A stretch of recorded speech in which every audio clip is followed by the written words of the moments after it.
Incas arrived from Peru by the year 1460 and they conquered the Canari. So the Incas were the first conquerors that this place had. When the Incas arrived, you know, they built this place basically as an administration complex. That's what it was. So this place was not a city, or it was not a fortress or a palace or anything like that. It was basically an administration complex. That's what it was.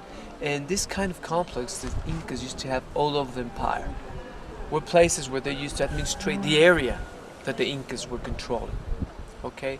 And it has several remarkable places, like for example, the main building over there where you can see some people walking on top, that is the Sun Temple. That's a place that we'll visit at the end. And over there it's interesting to learn that that place was used not only for the Incas, you know, to worship the sun, but also that was a place where the Incas used to study the stars. Okay, so it was a very important place for them. The Incas built terraces for three reasons.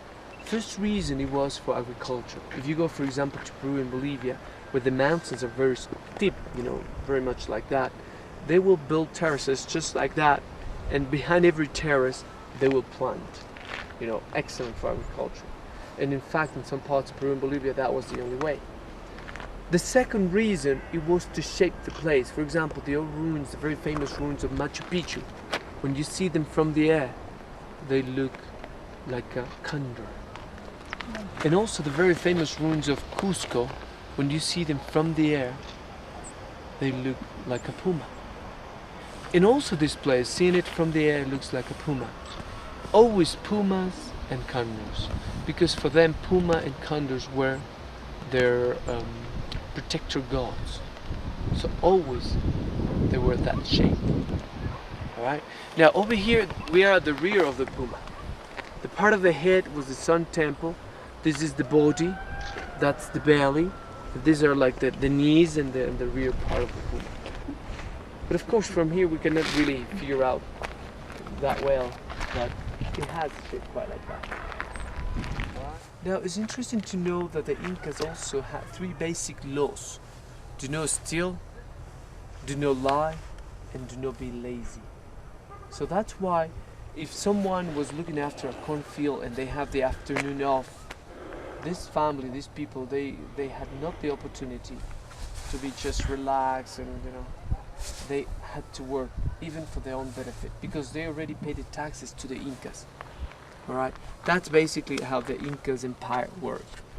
Alright, and here they use these constructions as the storerooms, places where the Incas were going to store goods, you know, weapons, leather of skin of llamas, and even food that the leaders of the Incas were going to eat.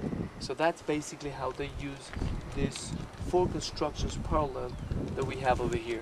In Quechua they call them callancas, storerooms. That was the meaning. Okay. Now the storerooms also was a place where eventually they might use it as a guest rooms as well.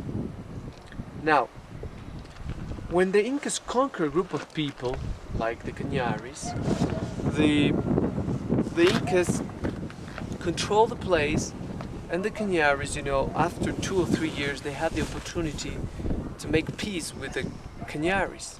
I mean, the Canaris had the opportunity to make peace with the Incas. And after 3 years, the Canaris start having rights. Some of the rights was they were able to come here to learn, they had enough freedom and all of that. But also, they have a lot of rights and a lot of obligations. One of the obligations was that the Canari men, when they become 17 years old, they had to join the army of the Canari, of the Incas. 2 years. During these 2 years, they will do the conscription. And during the conscription, they will learn a lot of techniques, a lot of things that they will need and they will use later on. But that was a good training that they will receive while they do the conscription. Boys, they only had the opportunity to become soldiers. They could not be officers. That was something exclusively made just for pure Inca people. Now, to be considered a pure Inca, the father and the mother have to be Incas. If just the father was Inca, the baby was not considered Inca. Or if just the mother was Inca, the baby was not considered Inca. Okay? And that's why, in that way, the Incas, as I mentioned before, they were quite racist. The Incas they felt superior. In fact, the king of the Incas normally used to marry his own sister or cousin. And then he inherited the whole kingdom, and he started conquering from here, from Ingapirca, all the way up north of Ecuador and south of Colombia. But when he was conquering north of Ecuador, the indigenous people who lived over there, Canaris, Quitus, and several other groups, they were ready to fight against the Incas and to stop them. And they did stop them for more than 20 years. So finally the Incas, in order to beat them and to conquer them, the king had to bring the whole army, about 200,000 soldiers, and he went over to the north and he conquered.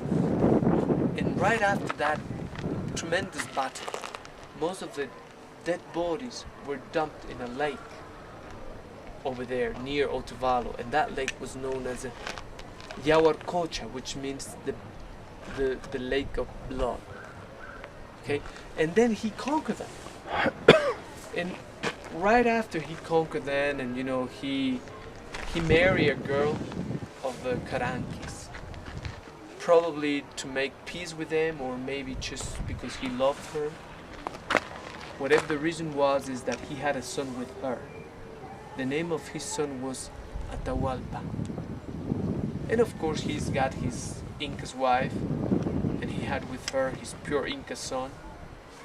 And when this king was about to die, about the year 1528, he divided the empire.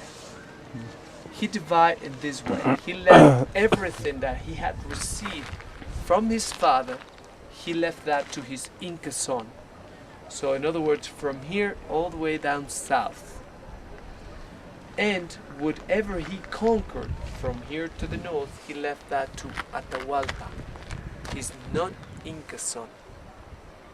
And then he died. Right after he died, the Incas start pressing the Inca son to reunify the empire. Probably the brothers didn't want to fight each other, so the Incas start supporting Huáscar, and then he start fighting against his brother. But Atahualpa knew the Incas very well, so he knew how he could fight the Incas. And it was a very simple technique. He knew that in the Incas army, not only the officers were pure Incas, but the soldiers were just different other races. So his order to his soldiers was, when they were fighting the Incas, just kill the officers. And when he did that, most of the soldiers just become part of his own army. So that's why he started this fight with about 40,000 soldiers, and he ended up conquering Cusco with more than 200,000 soldiers. And then he conquered the empire.